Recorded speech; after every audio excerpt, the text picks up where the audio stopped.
Bonjour à tous, nous allons commencer par la correction de l'exercice 3 que vous aviez à faire pour aujourd'hui.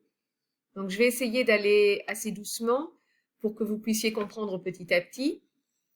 Si vous en avez besoin, vous pourrez revoir la correction sur mon site, je vous renverrai le lien par l'ENT.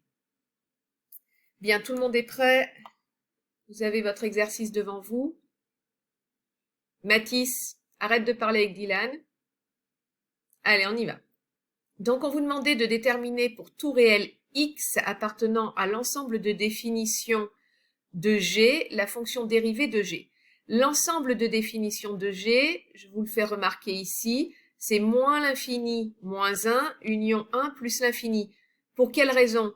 Il faut que ce que vous avez sous la racine soit supérieur ou égal à 0.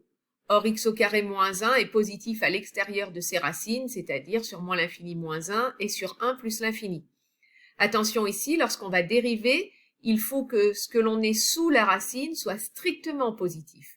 Donc, nous allons dériver pour tout x appartenant à moins l'infini moins 1 ouvert union 1 plus l'infini. Désolé, mon stylet est pas formidable. Hop, là c'est moins l'infini. Donc pour x appartenant à moins l'infini moins 1, union 1 plus l'infini. Sous quelle forme on va dériver g? Vous voyez que g de x, c'est 5x plus 7 multiplié par une racine. C'est donc de la forme u fois v. Je vous rappelle, mais maintenant on l'a revu quelques fois, que la dérivée de u fois v, c'est u' v plus u v'. Donc vous allez dériver sous cette forme-là. On va donc avoir g' de x qui va être égal à dérivée de u, dérivée de 5x plus 7, 5, fois v, vous réécrivez racine de x au carré moins 1, plus u, donc je réécris 5x plus 7, fois la dérivée de v. Alors v, c'est de la forme racine carrée de u, dont la dérivée est u' sur 2 racine carrée de u. Donc c'est ce que je vais faire ici. Ce qui joue le rôle de u, c'est x au carré moins 1. Vous avez donc 2x, la dérivée de x au carré moins 1, divisé par 2 fois racine de x au carré moins 1. Alors vous pouvez améliorer un petit peu ici, vous pouvez simplifier par 2. Vous obtenez 5 racine de x au carré moins 1 plus 5x plus 7 sur racine carrée de x au carré moins 1. Ici, c'est un produit, hein, donc là, ça vous fait... Ah, j'ai oublié le x ici, pardon. Voilà, multiplié par x. Vous multipliez 5x plus 7 par x au numérateur et au dénominateur, vous avez la racine. Donc, on a la dérivée de g. Elle n'est pas très belle comme ça. Et en plus, vous allez devoir étudier le signe de g' pour avoir les variations de g. Et pour cela, je vous ai dit que quand vous avez des quotients, il faut tout mettre au même dénominateur. Donc ici, on va multiplier cette partie-là par racine de x au carré moins 1. Vous faites ici comme si c'était sur 1. Et vous multipliez numérateur et dénominateur par racine de x au carré moins 1.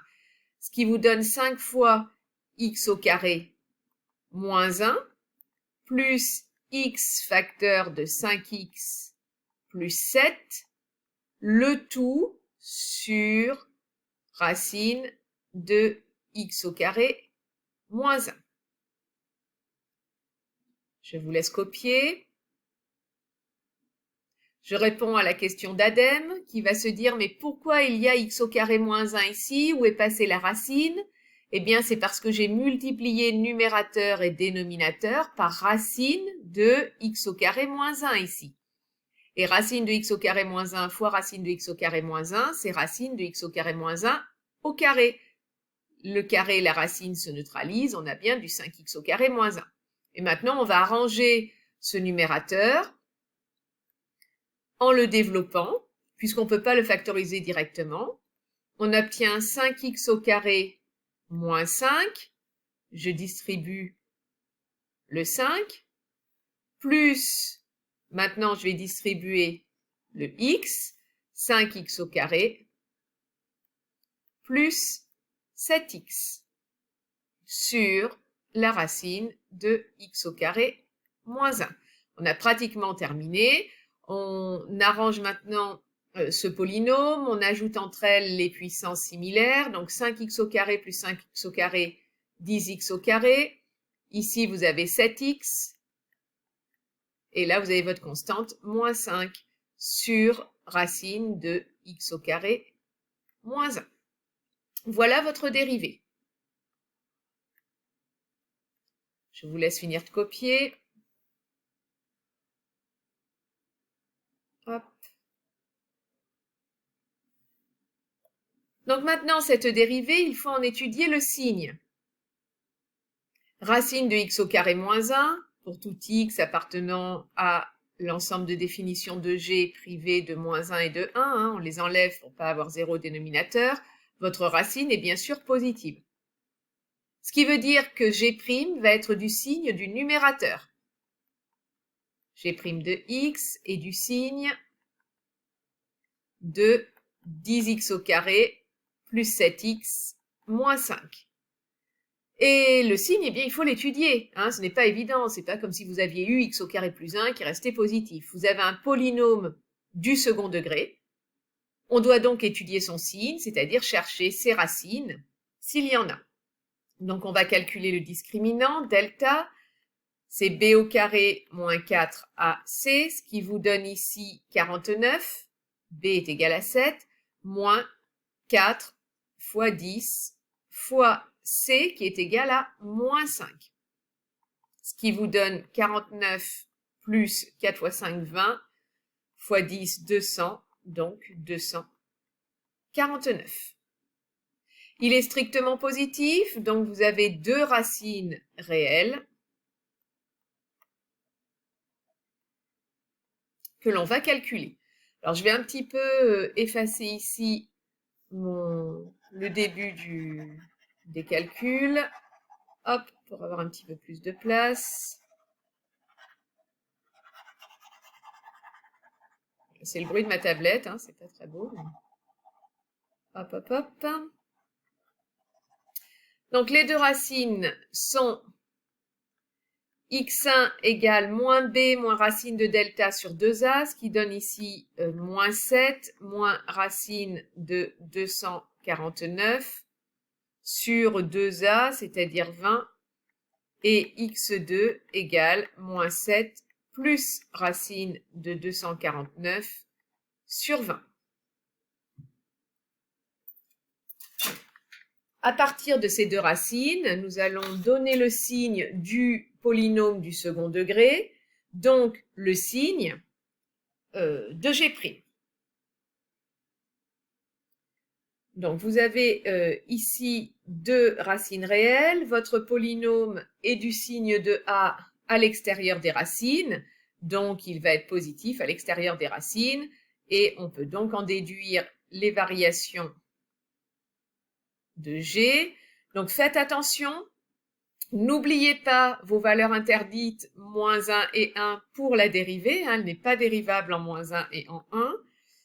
Et placez bien vos deux racines. Alors peut-être qu'on pourrait avoir des valeurs approchées de ces racines pour les placer par rapport à 1. Je vais peut-être les calculer. Donc moins 7, vous avez dû vous les calculer déjà puisque vous avez fait l'exercice. La première, donc on a à peu près... non, je ne l'ai pas. Moins 1, quelque chose ici pour la première, moins 1,1. Et x2, c'est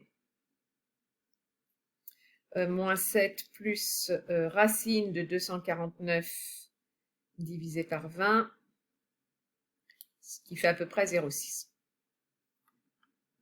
Voilà. Donc, dans votre tableau de signes, eh bien, vous placez moins 1 et 1. On a d'abord x1, ensuite on a moins 1, ensuite on a x2, et puis on a 1. La dérivée n'existe pas en moins 1 et en 1 parce qu'ils annulent le dénominateur.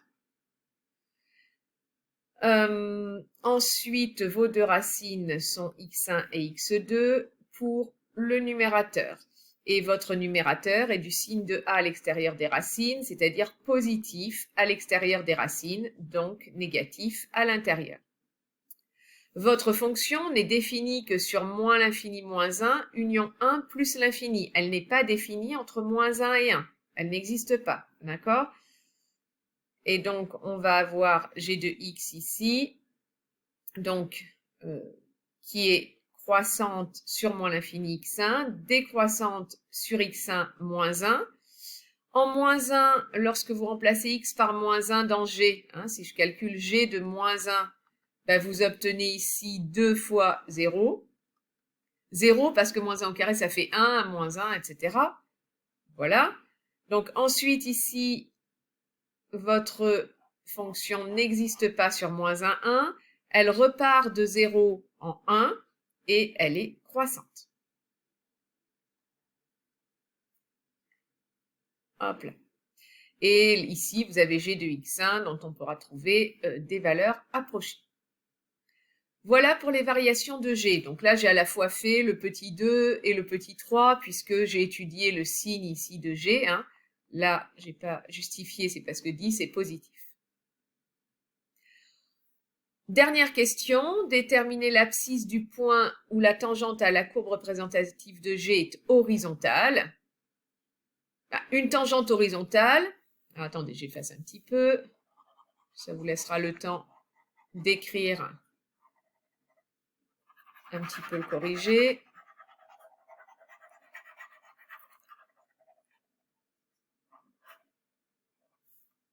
Hop, peut-être que je peux la grossir cette gomme, non? Ah, pardon.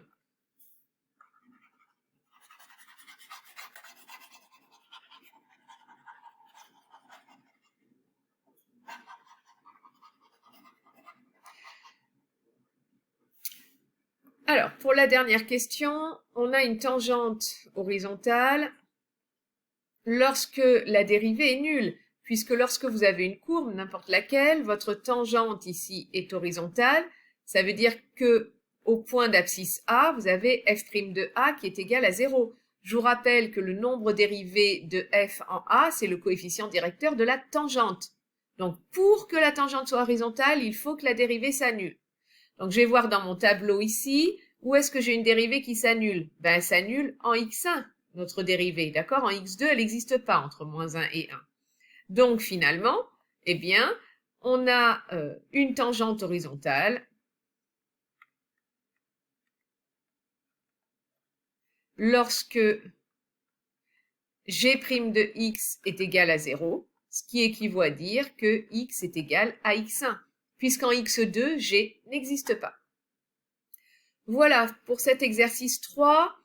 Vous pouvez repasser la vidéo chez vous si vous n'avez pas eu le temps de tout écrire ou le temps de tout comprendre. Et on va passer aux exercices suivants.